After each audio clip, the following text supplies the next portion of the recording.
Amados e queridos, santos preciosos, eleitos do Senhor Jesus Cristo, pedras que vivem em triunfo com o Senhor Jesus.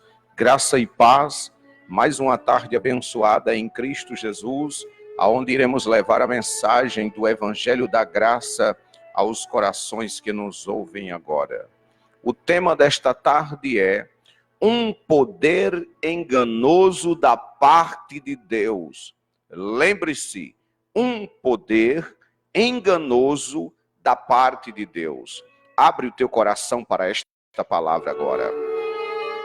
Amados ouvintes da graça do Senhor Jesus Cristo, a mensagem que nós iremos te apresentar nesta tarde é de uma importância das mais relevantes dentro do ensino da graça de Deus.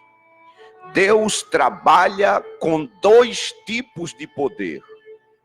Um poder onde ele expressa toda a sua vontade e outro poder onde ele mesmo induz a quem ele quer ao engano.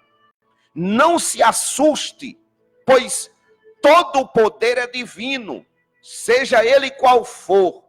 Isaías assim declara no capítulo 45, versículo do 5 ao 7. Eu sou o Senhor, e não há outro fora de mim. Não há Deus, eu te cingirei, ainda que tu não me conheças, para que saibas desde o nascente do sol e desde o poente, que fora de mim não há outro. Eu sou o Senhor e não há outro. Eu formo a luz, eu crio as trevas. Eu faço a paz, eu crio o mal. Eu, o Senhor, faço todas estas coisas. Louvado seja Deus para sempre. Ouvintes da graça de nosso Salvador Jesus Cristo, o que nós vamos te apresentar agora é tremendo, amado. Após a morte de Cristo na cruz do Calvário, foi estabelecida uma nova era. Ali foi inaugurado um novo pacto. Começa o tempo da dispensação da graça. Jesus de Nazaré, antes de dar seus discípulos, antes de dar seus últimos suspiros de vida, ele assim declarou: tudo está consumado.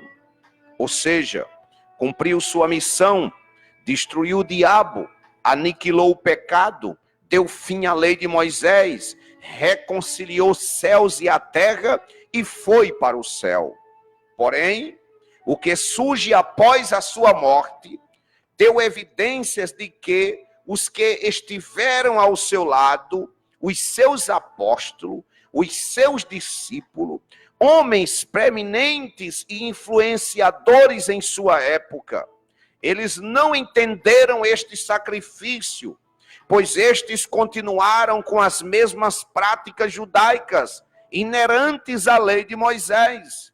Deus então chama Paulo, leva ao paraíso e lhe explica todo o objetivo alcançado com o sacrifício por meio de Jesus de Nazaré. Louvado seja Deus para sempre. Paulo então inicia a sua missão de pregar aos gentios, justamente dentro deste cenário, onde por mais de 26 anos tudo estava como antes, mesmo depois da morte de Cristo. Obviamente que eles não entenderam a pregação que estes homens, discípulos de Jesus de Nazaré, trazia. Louvado seja Deus, pois ele era contrário, amado. Eles não entenderam. Os discípulos de Jesus de Nazaré traziam a lei. Paulo, quando recebeu a revelação, ele era contrário às tradições e às doutrinas ali estabelecida. Paulo falava da graça, já os discípulos de Jesus de Nazaré defendiam a lei. Paulo pregava a reconciliação, eles exigiam que o povo se arrependesse. O apóstolo dizia: o diabo foi destruído na cruz. Estes, os discípulos de Jesus de Nazaré, logo rebatiam, diziam: não, não, ele está aí ao nosso derredor. Portanto, para nos tragar, assim falava os discípulos de Jesus de Nazaré. Não demorou e logo surgiram os conflitos entre Paulo e os discípulos de Jesus de Nazaré. Nos dias atuais, esta conduta não é diferente, pois os ensinos dados pelos 12 discípulos de Jesus de Nazaré, ele atravessou séculos, eras e anos, chegando até nós, confundindo muitas mentes. Você que me ouve agora, que está por anos dentro de um lugar chamado de igreja, mas que na verdade são sinagoga judaica, que na verdade se prega sobre demônio o tempo todo, basta dizer que o diabo foi destruído na cruz, diga a ele que nunca pecamos, e a confusão está certa nestes lugares aonde a mensagem é dos discípulos de Jesus de Nazaré. Porque eles não entenderam. Paulo trouxe a graça, os discípulos de Jesus de Nazaré só pregavam a lei. Os evangelhos de Mateus, Marcos, Lucas e João são evangelhos de jornal de ontem. Nós temos uma boa notícia no evangelho plasmado nas 14 epístolas.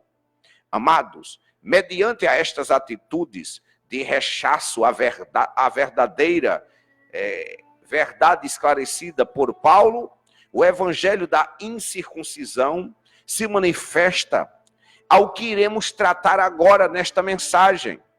Um poder enganoso é o tema desta tarde.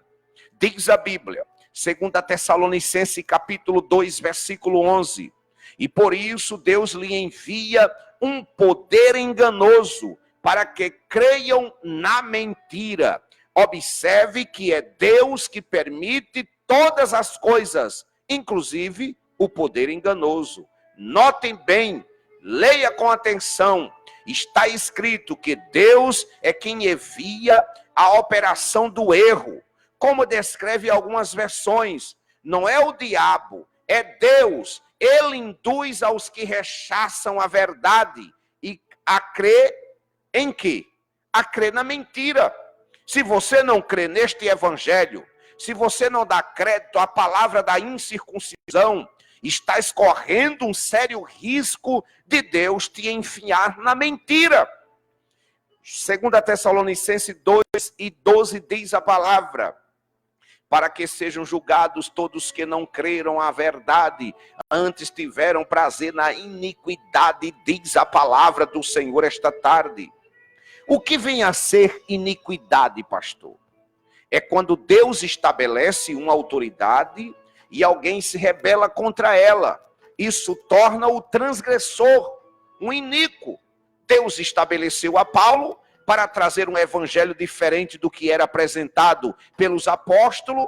Ele foi escolhido para ser exemplo aos gentios. Observe o que é iniquidade. É contrário à equidade. Perverso, maligno. Os 12 que seguiam a Jesus, louvado seja Deus, sempre apresentava diabo, pecado, inferno, besta, enxofre, chifre, tridentes. Paulo não. O assunto dele com a igreja era perfeito, completo, justo, puro, santo, mais que vencedor, abençoado. Leia o verso 19. Louvado seja Deus para sempre.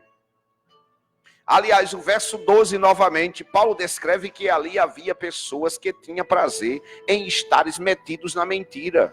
Eles se gozavam e em não se submeterem a ela. Quem busca a Deus fora do evangelho de Paulo, fora das 14 epístolas paulinas, o próprio Deus envia a estes um poder enganoso. E o que vem ser um poder enganoso, pastor? Nestes lugares das sinagogas, que se chama igreja, mas que na verdade se prega a lei de Moisés, curam tua perna, curam teu braço, fazem sinais e maravilhas, porém deixa a tua mente infrutífera, amado. O evangelho apresentado lá é somente para a tua carne.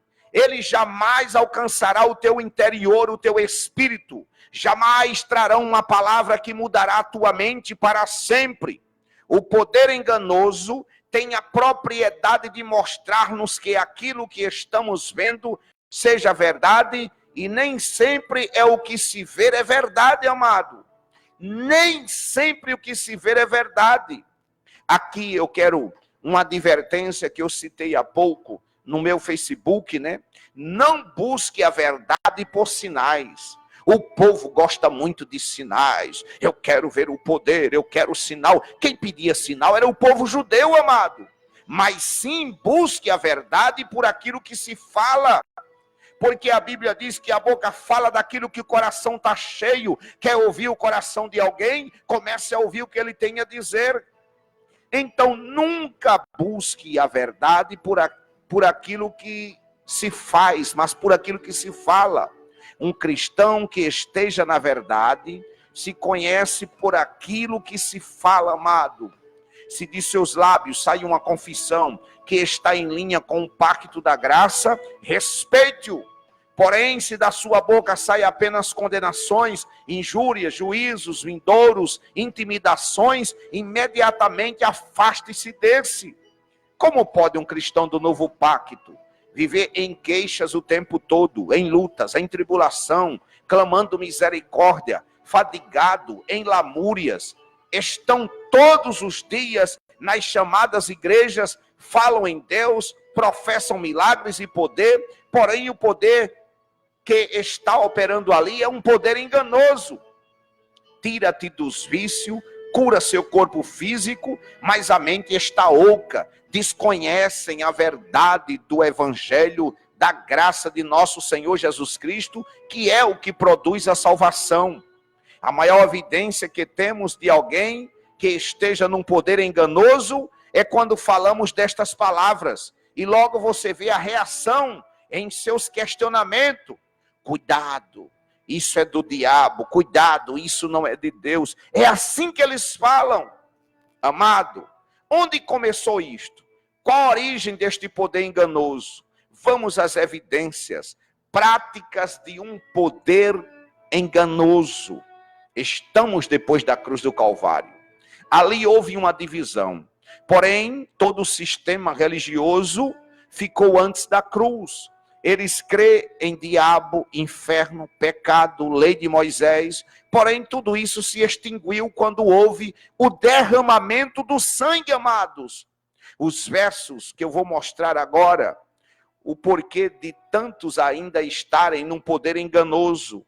Diz a Bíblia, Mateus capítulo 19, versículo 14 e 15. Jesus, porém, diz: deixai os meninos e não os extovieis de vir a mim, porque dos tais é o reino dos céus. E tendo-lhes imposto as mãos, partiu dali, diz a palavra do Senhor Jesus Cristo. Veja, amado, aqueles que não atravessaram a ponte, ficaram antes da cruz, logo declararam. Está vendo aí? Jesus impôs as mãos. Nós também temos que fazer o mesmo e impor as mãos. Mas o que diz o Evangelho acerca disso?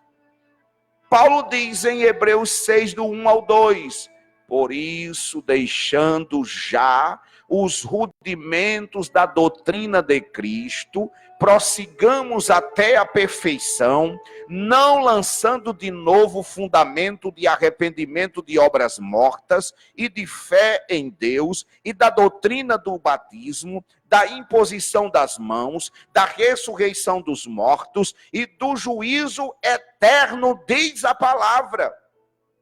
Quando é deixado já? Se você entendeu o que estamos te ministrando através do ensino da graça, este já é agora, é imediatamente. Este já não tem nada, não tem data e nem hora. Quando esta palavra entra na tua mente, de imediato isso se manifesta. Tenho que abandonar estas práticas religiosas dos dias da carne de Jesus, amado.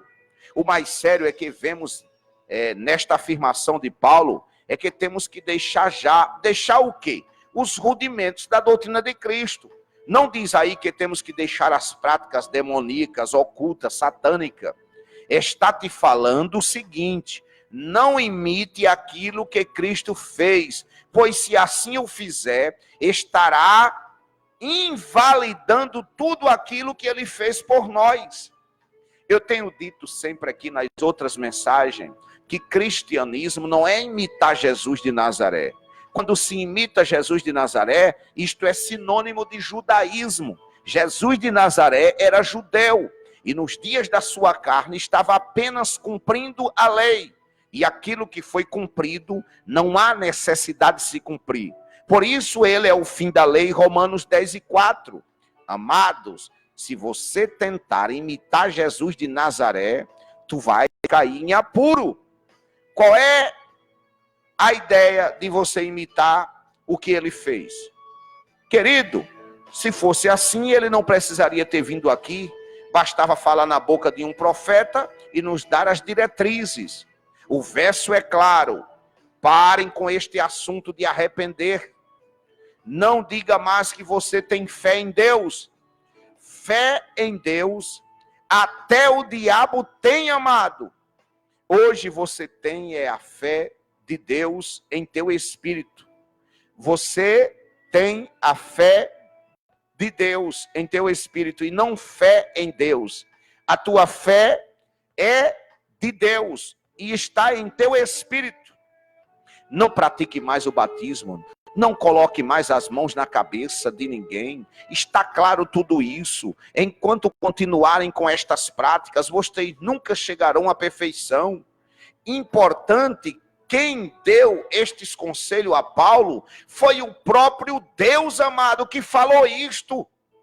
Nos lugares hoje declarados como igreja, que na verdade são sinagogas, se não estão a ministrar o verdadeiro evangelho, sinto te dizer que todos estes estão metidos com doutrinas de demônio, amado.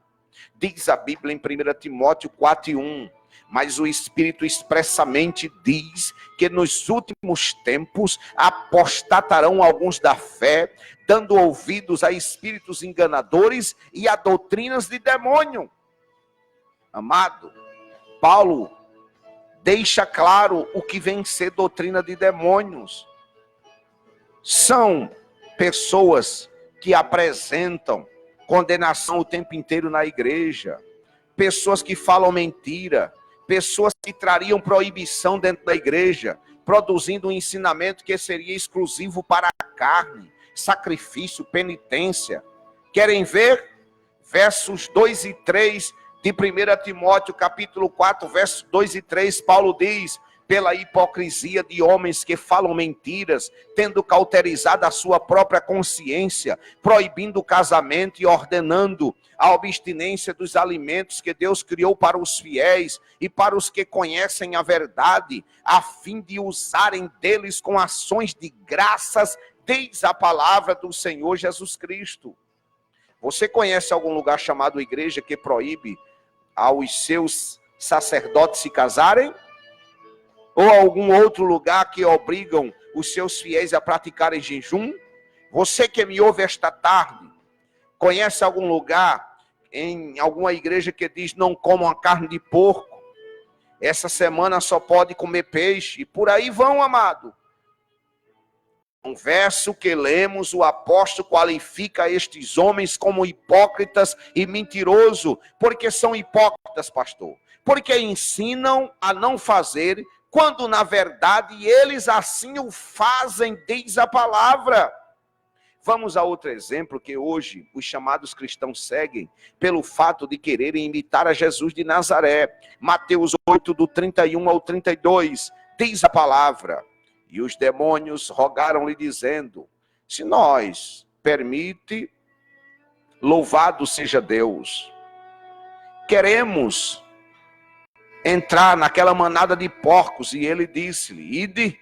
E saindo eles se introduziram na manada dos porcos, e eis que toda aquela manada de porcos se precipitou no mar por um despenhadeiro e morreram nas águas.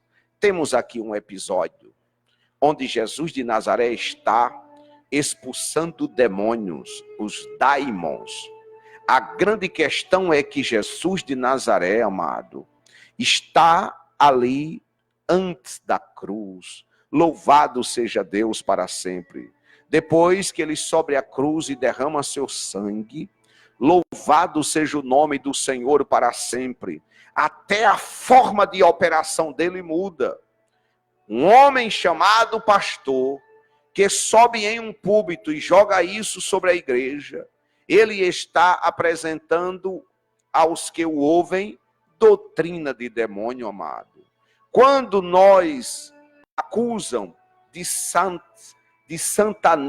satanista por dizermos que o diabo não existe, estão completamente equivocados. Muito pelo contrário, quem está dando louvor aos demônios são eles. Você entra no lugar deste chamado de igreja, que na verdade são sinagogas, o que mais se escuta lá é diabo, são demônios, pecado, inferno. Deus fica sempre em segundo plano nestes lugares, por causa de algumas expressões do velho pacto. É preciso analisar todo o contexto, porque Paulo disse que toda tentação era humana, que o diabo e os demônios sempre foram a natureza carnal. Qual é o perigo que corre um abençoado que não entende o que estamos te explicando esta tarde? Mateus 21, 42 ao 44, disse-lhe Jesus: nunca lestes nas escrituras a pedra que os edificadores rejeitaram? Essa foi posta por cabeça do ângulo, pelo Senhor foi feito isto, e é maravilhoso aos nossos olhos. Portanto, eu vos digo que o reino de Deus vos será tirado e será dado a uma nação que dê os seus frutos e que cai sobre esta pedra. Despedaçar-se-á aquele sobre que ela cair, ficará reduzido a pó, diz a palavra do Senhor. A pedra angular aqui descrita se chama Jesus de Nazaré. E Jesus de Nazaré foi o véu que veio designado com uma missão: cumprir a lei, subir em uma cruz, derramar o seu sangue, tirar o pecado da terra, matar o diabo, restituir-nos a vida. Todo aquele que colocar os olhos nesta manifestação será despedaçado. Aqueles que buscam imitá-lo virará pó. As pessoas mais infelizes sobre a face desta terra são aquelas que estão nas mãos deste homem. São pessoas que vivem com medo, cheia de má consciência, têm medo de irem para o inferno, vivem desconfiadas de tudo, sempre estão em tribulações, não desfrutam do melhor desta vida, e o pior, pensam que estão agradando a Deus. Amado, encontramos o apóstolo Paulo desnudando todo o sistema religioso que está com mais de 2000 anos de atraso. Paulo diz em Hebreus 5:11, do qual muito temos que dizer de difícil interpretação, porquanto vós fizestes negligentes para ouvir.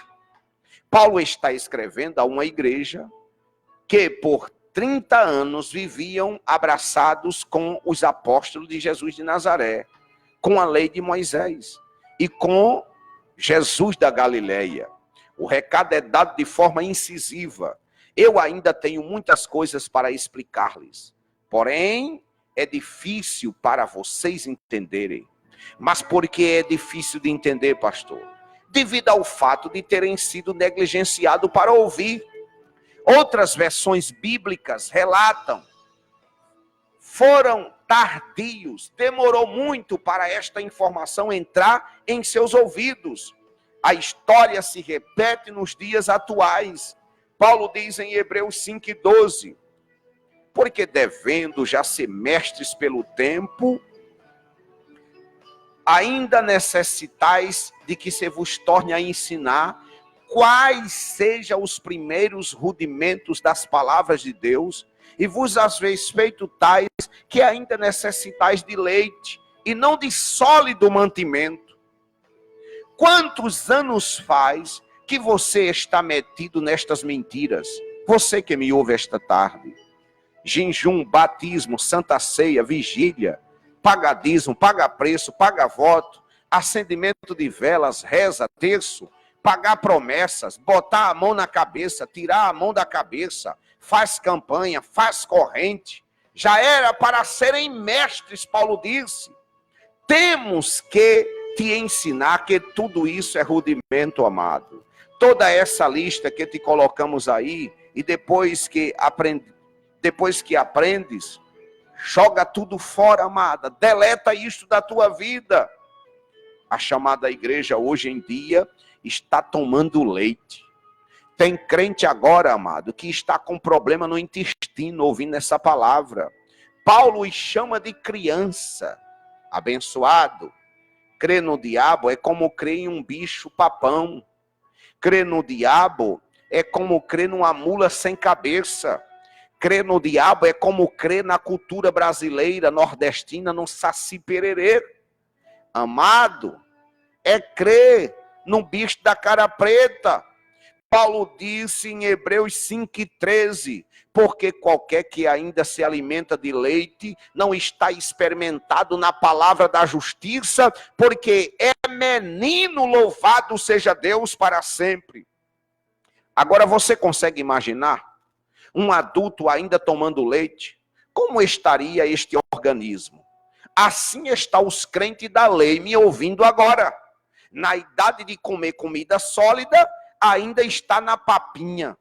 Assim estão os chamados cristãos, raquíticos no conhecimento da verdade, não conhecem nada da palavra da justiça, por isso se assustam quando lhe explicamos o que temos dito e ouvido da parte de Deus. Hebreus 5,14 diz, mas o mantimento sólido é para os perfeitos, os quais, em razão do costume, têm os sentidos exercitados para discernir tanto bem como mal, diz a palavra do Senhor Jesus Cristo. Quando você se inteira desta verdade e passa a se alimentar de comida sólida, isto te coloca pronto para discernir todas as coisas, sentidos exercitados, mente capacitada, maturidade. Você está apto para dividir tudo que está ao teu redor. Isso aqui é carne, aquilo ali é espírito. Isto aqui me é lícito, aquilo não me convém. Assim é o crente, amado. Paulo disse, Hebreus capítulo 6, versículo 1, por isso, deixando já os rudimentos da doutrina de Cristo, prossigamos até a perfeição, não lançando de novo o fundamento de arrependimento de obras mortas e de fé em Deus, diz a palavra. Amado, deixe de lado, pare de olhar para a carne de Jesus. A carne de Jesus era o véu era a sua carne. Ele era, louvado seja Deus, o homem que veio para tirar o pecado do mundo. Na sua carne estava impregnada de maldição. Deixem já e não caiam num poder enganoso. Porque se você não olhar para o Cristo ressuscitado, nunca vai conhecer a verdade do Evangelho. Eu declaro agora que você é um abençoado em Cristo Jesus, por estar sendo exposto ao Evangelho da graça de nosso Senhor e Salvador Jesus Cristo. Louvado seja Deus para sempre. Que a graça de Deus e a misericórdia do Senhor te alcance.